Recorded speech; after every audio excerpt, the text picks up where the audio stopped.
Hello my beautiful 688 subscribers, welcome back to AT Vlogs. Now I recently bumped into somebody called Frypan on Instagram. Now the crazy part about this guy is the impact he has had on South Africa. This dude has been doing interviews, helping the youth, creating businesses, opportunities, shedding light on people that are trying to make a difference in our society and in our communities as well. He's also a travel vlogger. This dude has been to New York, Nairobi. This dude has been to Lagos. He's been everywhere. He's been everywhere. He's been to my hometown. How crazy is that?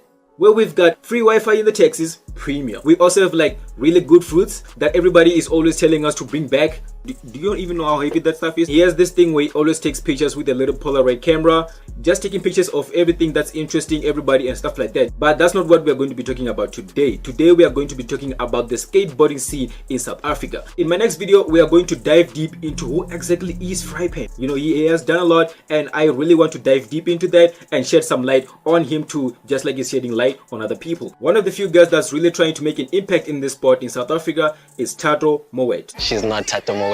We're not gonna start this. We can do this the whole day until you do it proper. 3, 2, 1. Pa! Hi, I'm Tato Moet Nalo, and I am the founder of Island Girls Shade, and I am a skater.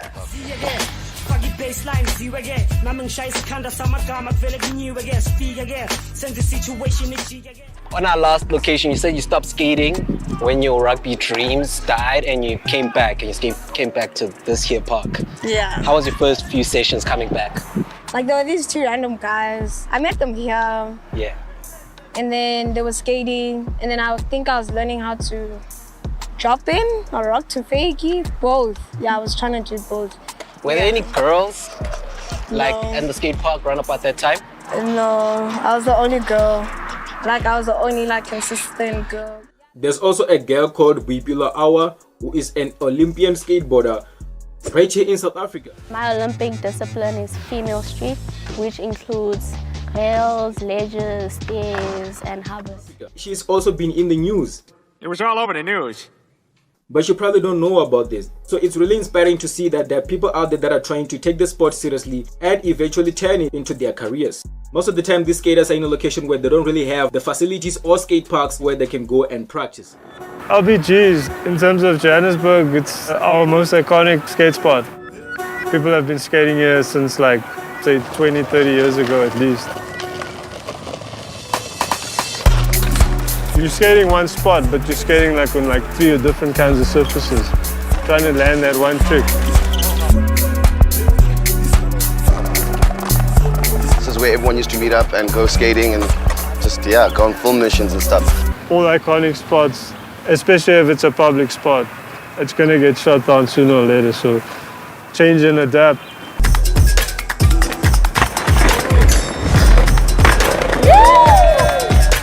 First, the library got fenced off. They fenced off Fox Street. Everywhere's a bus. The security's overboard. So it's like, where do you go? If you are interested in getting into skateboarding or are just interested in hanging out in that type of environment, one is the Thresher Skate Park in Manling and also the Mill Park Skate Park in Johannesburg. 20 March 2019. 19. What happened there? I had the first girl session, and it was right here at Mill Park. Yeah, I still have videos and stuff of them. It's really cool. Like a lot of people, well, a lot of boys, like they literally filled the park. Like I'll show you the picture. Like we took a picture there. I was like before the ledge was built. So like we took a massive picture and like everyone filled up the bank, and it was really cool. Like I was really happy. But then like the boys kind of filled the park and like there was nowhere to skate for the girls. We had to walk on the pavement and go all the way down there so that we can skate. The name came about in 2021 because I'm Island. Island is your what, nickname? My nickname that I gave to myself in 2016. So I decided to go with Island, and I wanted like a unique name to spell girls, and I wanted like also to give it like a skate punch, you know, instead of saying skate, because we all skate. So I said shirt to represent skate, gals to represent like a type of dynamic, soft, feminine, kind of like cute girl, but still doing rough shit, you know, like going. And then Island, yeah, Island because it's me.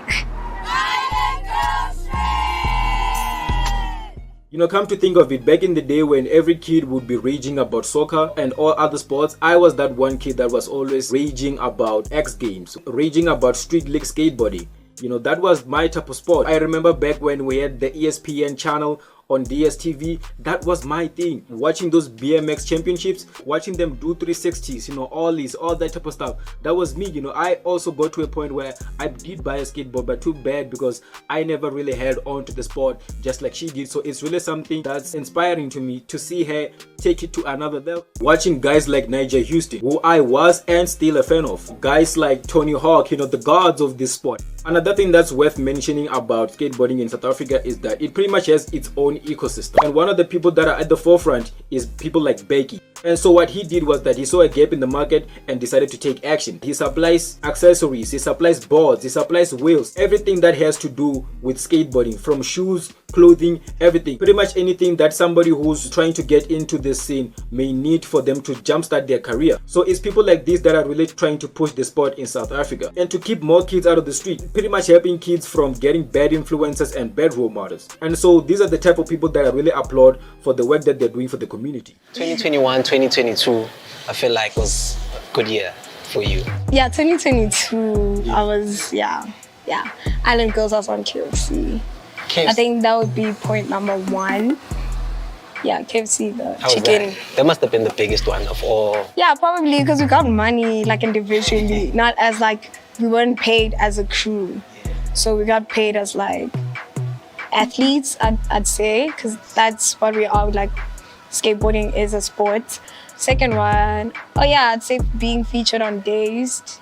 That was flying. Yeah, that was top notch for me. Like it felt like, oh my gosh, people don't actually have such things. I thought like groups or like communities such as Island Girls kind of like exist outside of South Africa or outside of Johannesburg. Yeah. So like seeing that, like especially like with like the reaction responses, like seeing people just being like, I love what you do. It was like, oh, I thought what I do is kind of generic. So I think at that point in time, it was more for me, it was like, okay, maybe it's not that generic, you know? Now, typically, you know how it goes, right? But she's going through a skateboard phase. This is not going to be one of those stories. And I'm going to tell you why. And this is because she has managed to bring out one of the top female skateboarders in the world right here in South Africa. Yeah, she's not skating many contests, but her resume speaks for itself, including winning gold here last summer.